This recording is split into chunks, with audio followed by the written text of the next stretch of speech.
Alpha beta में संबंध। Alpha होता है जब हम बेस कॉमन करके एज एन एम्पलीफायर यूज करते हैं ट्रांजिस्टर को, तो अल्फा बनता है।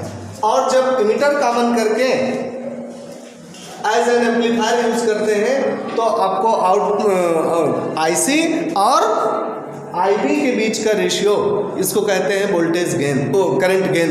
तो करंट गेन यहाँ बीटा होता है, और इस कंडीशन में करंट गेन जबकि बेस कॉमन हो, करंट गेन अल्फा होता है।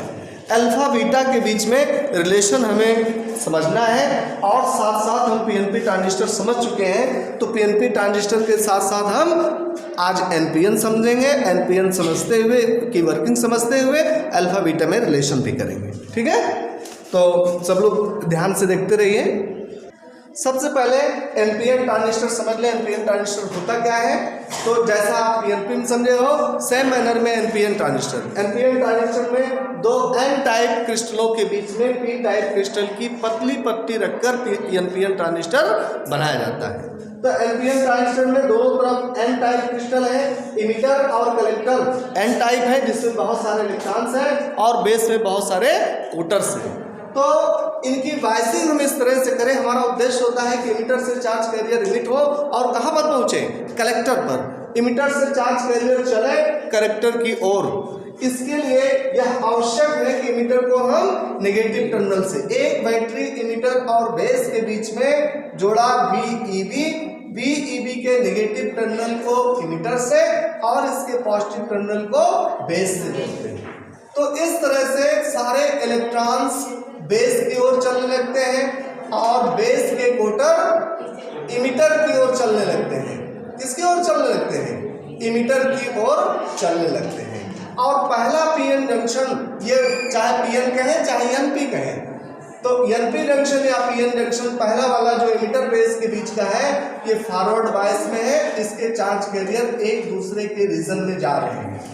Negative type electrons P region में और पी रीजन के कोटर एन रीजन में आ रहे हैं। इस तरह से करंट कंडक्शन हो रहा है, और ये फॉरवर्ड बायस में है। किस बायस में है, फॉरवर्ड बायस में है।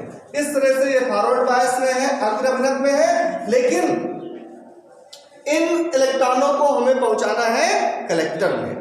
कलेक्टर में पहुंचाना है, तो जितना इस पर पॉजिटिव वोल्टेज लगा है बेस पर, यह इलेक्ट्रॉन कहीं बेस पर रुक ना जाए, इस पॉजिटिव टर्मिनल से होते हुए इधर न चले आवे, इसके लिए कलेक्टर को बेस के जस्ट साथ जुड़ा हुआ रखते हैं और कलेक्टर पर बहुत हाई पॉजिटिव वोल्टेज रखते हैं, जिससे कि यह इलेक्ट्रॉन कलेक्टर तक पहुंच सके। तो बाहरी इलेक्ट्रॉन कलेक्टर तक पहुंचे, इससे पहले जो कलेक्टर के खुद के अपने इलेक्ट्रॉन्स हैं, ये पीछे की ओर यहाँ इकट्ठे हो जाते हैं, बैटरी के प्लस टर्मिनल की ओर जाने की कोशिश करते हैं। हालांकि जा तो नहीं पाते हैं, क्योंकि आपको बताया गया है और इनकी टेंडेंसी भी होती है कि जब तक किसी रीजन में बाहर से इलेक्ट्रॉन आता नहीं है तब तक वो आगे नहीं बढ़ते हैं। तो यहाँ इकट्ठे हो जाते हैं, जंक्शन से दूर हो जाते हैं, यहाँ डिप्लेशन लेयर की चौड़ाई बढ़ जाती है और यह वायर कटा हुआ प्रतीत होता है। कैसा प्रतीत होता है, कटा हुआ। जैसे स्विच होती है तो उसके वायर कटे रहते हैं, ऐसे चार्ज कैरियर दूर हो गए जिनके कारण उनकी कंडक्टिविटी थी बैड कंडक्टर जैसा यह रीजन काम करता है। जब इसमें बाहर से इलेक्ट्रॉन आते हैं तो इनकी कंडक्टिविटी बढ़ जाती है, और ये हाई टेंशन की बैटरी जो बेस और कलेक्टर के बीच में लगी है, BC पहचान के लिए लिख रहे हैं, बेस और कलेक्टर के बीच में जो बैटरी लगी है, इनके टर्मिनल्स आपस में शॉर्ट होते हैं और इनके बीच का जो रेजिस्टेंस है, ये रेजिस्टेंस कम हो जाता है। इनकी कंडक्टिविटी बढ़ जाती है बाहर से इलेक्ट्रॉन्स आने के कारण।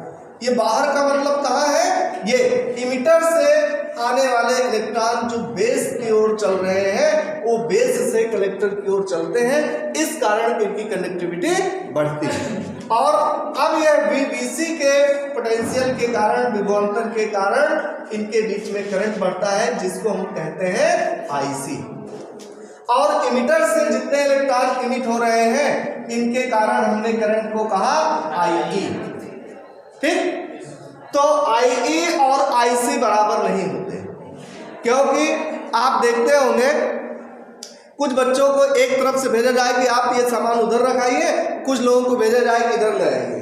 तो ज़्यादातर तो बच्चे ऐसा करेंगे, लेकिन 2% डिफॉल्टर, 2% से 5% तक डिफॉल्टर ऐसे होते हैं जो एक दूसरे की ओर सामान को ना ले जाकर रास्ते में मिल जाते हैं, मेल करते हैं और वह अपने वजूद को नष्ट कर देते हैं। उनकी गिनती नहीं रहती कि ये भी चल रहे हैं, क्योंकि वो चलते हैं लेकिन वो रास्ते में मेल कर देते हैं और अपना टारगेट पूरा नहीं करते। ऐसा यहाँ भी होता है। इमिटर से चलने वाले इलेक्ट्रॉन, बेस से चलने वाले कोटर जो एक दूसरे की ओर आ रहे हैं, इस रीजन में नहीं जा रहा है, ये कोटर इधर नहीं जाते हैं। क्यों? क्योंकि कलेक्टर पॉजिटिव टर्मिनल से जुड़ा होता है, VBC एक हाई वोल्टेज की बैटरी के प्लस टर्मिनल से जुड़ा होता है, इसलिए कोटर कलेक्टर की ओर नहीं जाते।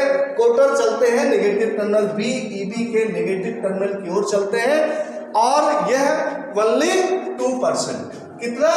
2%। किसी डिवाइस में अलग अलग कंपनियां अलग अलग बनाती हैं, तो ऐसा भी कह सकते हैं लगभग 2% इनको हम डिफॉल्टर, इंसान होते तो डिफॉल्टर कह देते, क्योंकि ये इंसान नहीं है इसलिए हम इनको डिफॉल्टर शब्द नहीं दे रहे हैं। तो 2% इलेक्ट्रॉन और कोटर एक दूसरे से मिलते हैं और अपने वजूद को नष्ट कर देते हैं, इनका अस्तित्व समाप्त हो जाता है, इनका पूरा संपूर्ण अस्तित्व ही समाप्त हो जाता है कि यह इलेक्ट्रॉन है भी।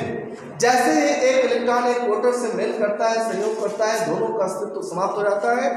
इस वजह में जब इमिटर से निकल चलने वाले एक इलेक्ट्रॉन का वजूद समाप्त होता है या वह आगे बढ़ता है तो इसकी भरपाई VEB के नेगेटिव टर्मिनल से होती है।